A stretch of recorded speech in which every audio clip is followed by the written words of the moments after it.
Friends, आज मैं आपको पुत्रदा एकादशी की कहानी सुना रही हूँ, तो आप सुनिए।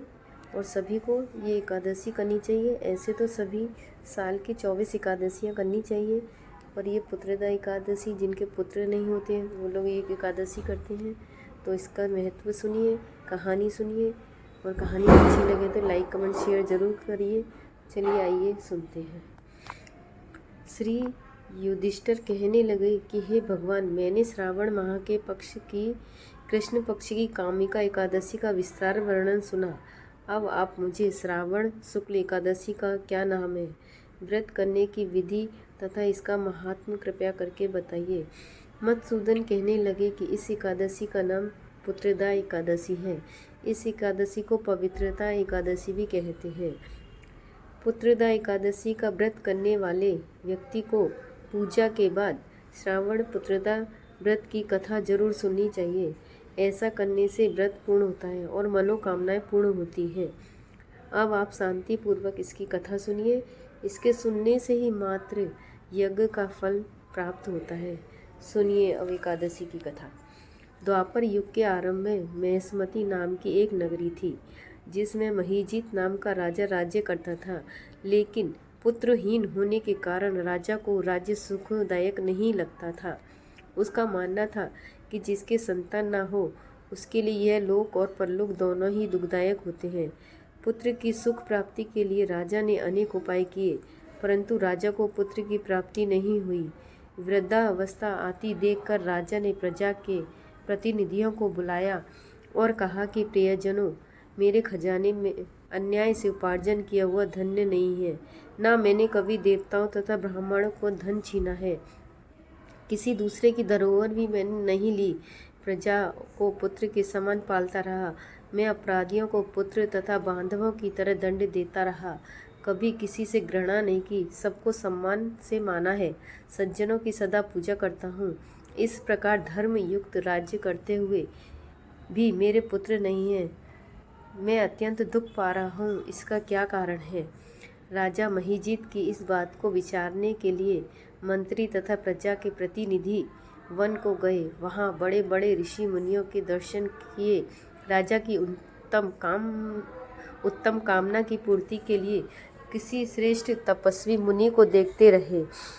एक आश्रम में उन्होंने एक अत्यंत वयोवृद्ध, धर्म के ज्ञाता, बड़े तपस्वी, परमात्मा मन लगाए हुए, निराहार, जितेंद्रिय, जितात्मा, चित्क्रोधी, सनातन धर्म के गुण तत्वों का जानने वाले, समस्त शास्त्रों के ज्ञाता महात्मा लोमस मुनि को देखा, जिनका कल्प व्यतीत होने पर एक रोम गिरता था। सबने जाकर ऋषि को प्रणाम किया। उन लोगों को देखकर मुनि ने पूछा कि आप लोग किस कारण से आए हैं? मैं आप लोगों का हित करूंगा। मेरा जन्म केवल दूसरों के हित के लिए हुआ है, इसमें संदेह नहीं है। ऋषि के ऐसे वचन सुनकर सब लोग बोले, महर्षि, आप हमारी बात जानने में ब्रह्मा से भी अधिक समर्थ हैं। आप हमारे इस संदेह को दूर कीजिए। महिष्मति का पूरा धर्मात्मा राजा महीजित प्रजा का पुत्र के समान पालन करता है, फिर भी वह पुत्रहीन होने के कारण दुखी है।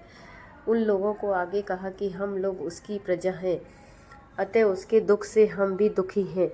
आपके दर्शन से पूर्ण हमें विश्वास है कि हमारा यह संकट अवश्य दूर हो जाएगा, क्योंकि महान पुरुषों के दर्शन मात्र से अनेक कष्ट दूर हो जाते हैं।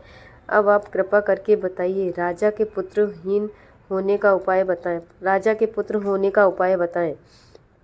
यह वार्ता सुनकर ऋषि ने थोड़ी देर के लिए नेत्र बंद किए और राजा के पूर्व जन्म का वृत्तांत जानकर कहने लगे कि यह राजा पूर्व जन्म से एक निर्धन वैश्य था।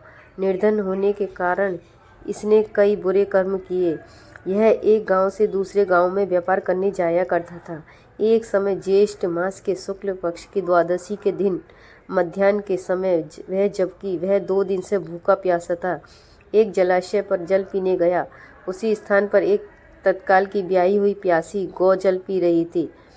राजा ने उस प्यासी गाय को जल पीते हुए हटा दिया और स्वयं जल पीने लगा, इसलिए राजा को यह दुख सहना पड़ा।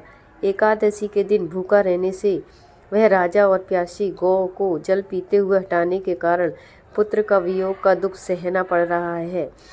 इस ऐसा सुनकर सब लोग कहने लगे, हे ऋषि, शास्त्रों में पापों का प्रायश्चित भी लिखा है। जिस प्रकार राजा का यह पाप नष्ट हो जाए, आप ऐसा उपाय बताइए। लोमेश मुनि कहने लगे कि श्रावण शुक्ल की पक्ष की एकादशी को, जिसे पुत्रदा एकादशी भी कहते हैं, तुम सब लोग व्रत करो और रात्रि को जागरण करो। इससे राजा का यह पूर्व जन्म का पाप अवश्य नष्ट हो जाएगा।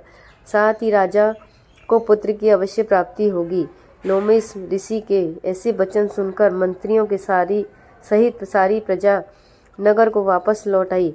और जब श्रावण शुक्ल एकादशी आई तो ऋषियों की आज्ञानुसार सबने पुत्रदा एकादशी का व्रत और जागरण किया। इसके पश्चात द्वादशी के दिन इसका पुण्य का फल राजा को दिया गया। उस पुण्य के प्रभाव से रानी ने गर्भ धारण किया और प्रसव काल में समाप्त होने पर उसने एक बड़े तेजस्वी पितृ उत्पन्न हुआ। इसलिए हे राजन, इस श्रावण शुक्ल एकादशी का नाम पुत्रदा एकादशी पड़ा। संतान की सुख की इच्छा हासिल करने वाले इस व्रत को अवश्य करें। इसके महात्म्य को सुनने से मनुष्य सब पापों से मुक्त हो जाता है और इस लोक में संतान सुख भोगकर परलोक में सुख को प्राप्त होता है। जय श्री हरि, जय श्री हरि। ओम नमो भगवते नारायण।